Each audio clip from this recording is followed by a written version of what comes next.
The culture of the Great Cycle. If we continue with the idea of successive civilizations, we see that every noteworthy culture of the Great Cycle of the whole of humanity consists of a series of separate cultures, belonging to separate races and peoples. All these separate cultures proceed in waves. They rise, reach a point of their highest development and then fall. A race or people that have reached a very high level of culture may begin to lose its culture and gradually pass to a state of absolute barbarism. The degenerates of our time, as has been noted, may be the descendants of once highly cultured races. A whole series of these racial and national cultures, taken over a very long period of time, make up what may be called a great culture or the culture of the Great Cycle. The culture of a great cycle is also a wave that is made up, like every wave, of a number of smaller waves. This culture, like the separate cultures, racial or national, rises, reaches its highest point and then gradually sinks into barbarism. Of course, the division of periods of barbarism and periods of culture must not be understood literally. Culture may entirely disappear in one continent and be partly preserved in another, which holds no communication with the first. We may think in precisely this way of our own culture, as times of indubitable profound barbarism in Europe may have seen times of a different culture in regions of Central or South America, perhaps in some countries of Africa, Asia, and Polynesia or Australia. The possibility of a culture being preserved in some parts of the world in a period of general decadence does not affect the main principle that culture proceeds in great waves, separated by long periods of more or less barbarism. It is very possible that periods occur, particularly if they coincide with geological cataclysms, with changes in the Earth's crust and tectonic plate shift, when every semblance of culture disappears and the remnants of any earlier humanity have to start a new culture. From the very beginning, from a Stone Age. According to the idea of esotericism, not all the valuable things gained by humanity during periods of culture are lost in periods of barbarism. The main substance of what has been gained by humanity in a period of culture is preserved in esoteric circles and thereafter serves as the beginning or root stock of a new culture. Every culture rises and falls. The reason being that in every culture, as can be observed in our own, completely opposing principles, the principles of barbarism and the principle of civilization are developed and evolve at the same time. The beginning of culture comes from the inner circle of humanity and often comes by means that are violent. Missionaries of the inner circle civilize degenerates by fire and the sword, because there can be no other means but violence to deal with decadent people.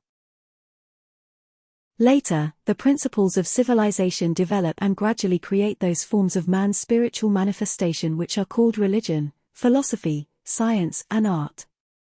Those forms of social life that create for the individual a certain freedom, leisure, security, and the possibility of self-manifestation in higher spheres of activity. This is civilization as seen in a rising hierarchy of needs, Maslow's holistic dynamic theory. Its beginning, that is the beginning of all its ideas and principles and all of its knowledge, comes from the esoteric circle.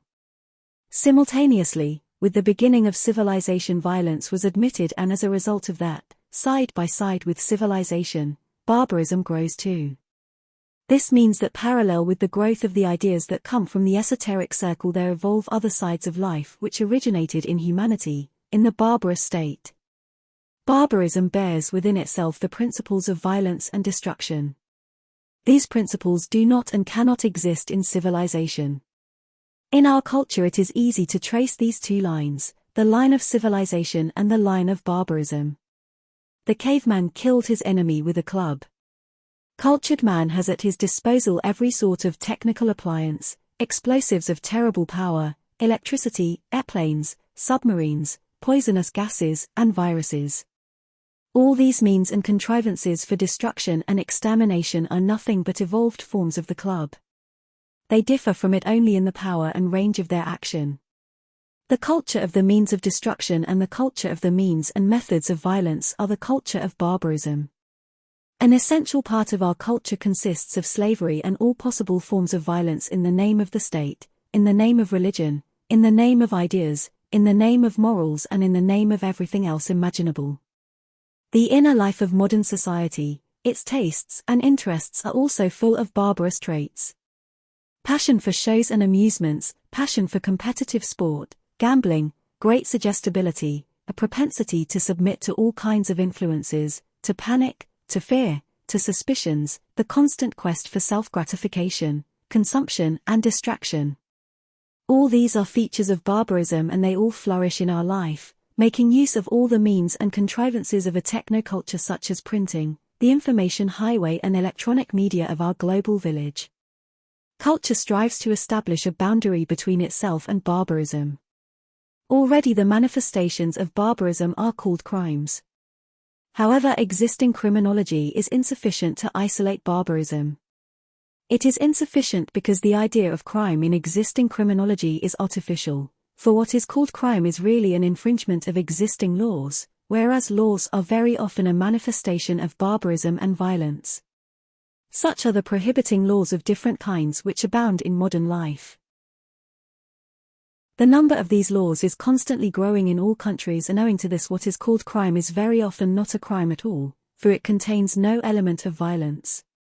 On the other hand, unquestionable crimes escape the field of vision of criminology either because they do not appear in the recognized form of crime or because they surpass a certain scale. In existing criminology there are certain concepts. A criminal man, a criminal profession, a criminal society, a criminal sect, a criminal caste and a criminal tribe, but there is vague concept of a criminal state, a criminal government or a criminal legislature. Consequently, what is often regarded as a political activity is in fact a criminal activity. This limitation of the field of vision of criminology together with the absence of exact and permanent definition of the concept of crime is one of the chief characteristics of our culture. The culture of barbarism grows simultaneously with the culture of civilization. But the important point is that the two cannot develop on parallel lines indefinitely.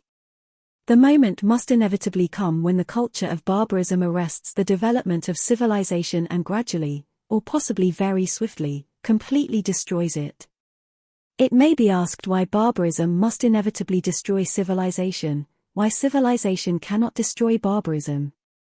First of all, such a thing has never been known to happen in all the recorded history we know, whereas the opposite phenomena, that is the destruction of civilization by barbarism, the victory of barbarism over civilization, has occurred continually and is occurring now. As pointed out previously, we can judge the fate of a great wave of culture by the fate of the smaller waves of culture of individual races and peoples. The root cause of the evolution of barbarism lies in man himself. In him are innate the principles which promote the growth of barbarism. In order to destroy barbarism, it is necessary to destroy these principles. But we can see that never since the beginning of recorded history has civilization been able to destroy these principles of barbarism in man's soul. Therefore, barbarism always evolves parallel with civilization. In fact, barbarism usually evolves more quickly than civilization, and in many cases barbarism stops the development of civilization at the very beginning. It is possible to find many historical examples of the civilization of a nation being arrested by the development of barbarism in that very nation. It is quite possible that in separate cases of small or even fairly large but isolated cultures, civilization temporarily conquered barbarism. But in other cultures, existing at the same time, it was barbarism that overcame civilization, then in time it invaded and overcame the civilization of those cultures which in their own countries had overcome barbarism. The second reason for the victory of barbarism over civilization, which can always be seen, lies in the fact that the original forms of civilization cultivated certain forms of barbarism for the protection of their own existence, for their own defense, and their own isolation. For example, the organization of a military force, an army, the encouragement of military technique and military psychology, the encouragement and legislation of various forms of forced labor, the codification of barbarous customs, and so on. These forms of barbarism very soon outgrow civilization. They begin to see the aim of their existence in themselves.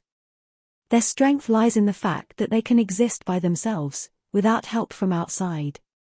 Civilization, in contrast, having come from the outside, can only exist and develop by receiving outside help, that is, the help of the esoteric circle.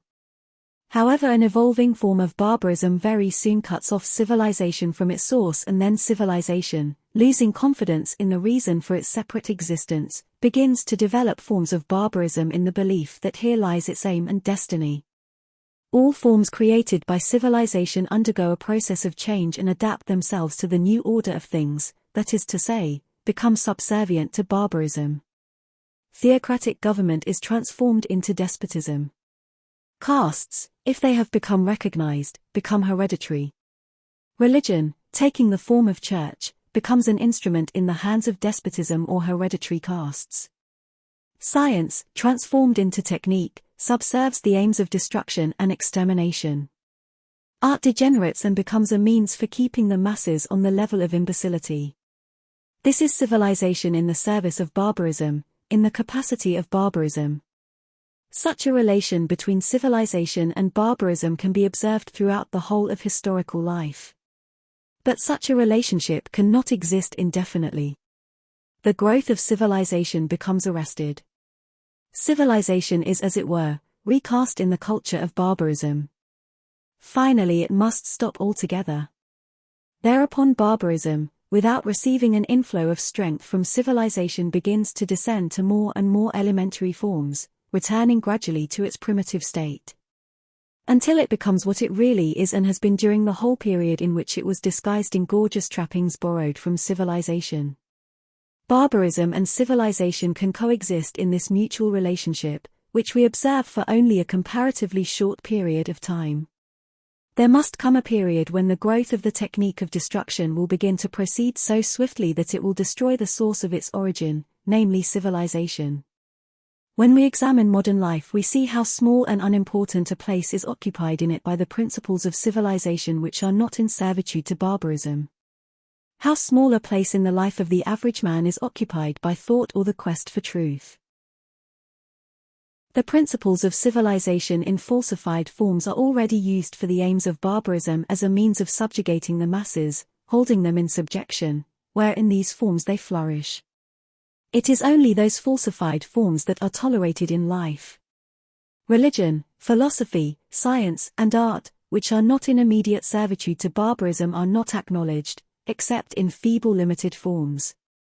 Any attempt on their part to grow beyond the very small limits assigned to them is immediately arrested. The interest of everyday humanity in this direction is exceedingly weak and helpless. Man lives in the satisfaction of his appetites.